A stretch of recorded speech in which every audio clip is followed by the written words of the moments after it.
In 1 Samuel chapter 13, Bible says that Samuel told Saul that God has rejected you, that he has found himself a man after his own heart.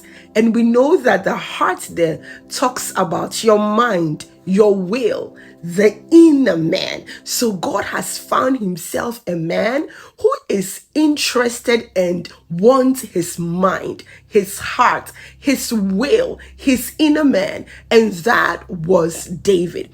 David was a man that was after the mind of God, was a man that was after the will of God. He wanted what God had to say. He wanted to know the mind of God, to the point that in 1 Samuel chapter 30, Bible says that David came back and all their stuff were destroyed.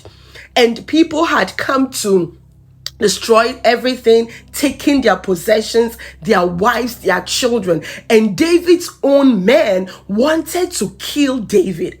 And in verse 8, Bible says, and David inquired of the Lord. Imagine it. David was in trouble, but he went to God. He was after the heart of God. He was after the mind of God. He wanted to know what God was saying, even about a desperate situation. Who are you? Are you a David or you are a Saul? Are you after the heart of God? Are you after the mind of God? Are you after what is inside God? You want to know what God is thinking first? That is a man after God's own heart. That man wants to know what God is thinking.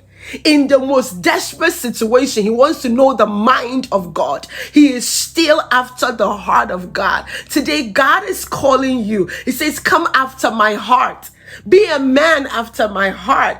Will God look at you and say that this is Karen, this is Stephen, this is Hannah, a man and a woman after my heart? Will God look at you and say that? Will God say this is a person after my own heart? That this person looks for my mind in every situation. This person desires to know what I am saying and I am thinking in every situation. In the most desperate situation, this person is after my heart. Today, let's go after the heart of God. Let's become like David. Let's seek the mind of God. Let's seek the desires of God. Let's seek the will of God, that we also will be called by God, a man and a woman after the heart of God. God bless you.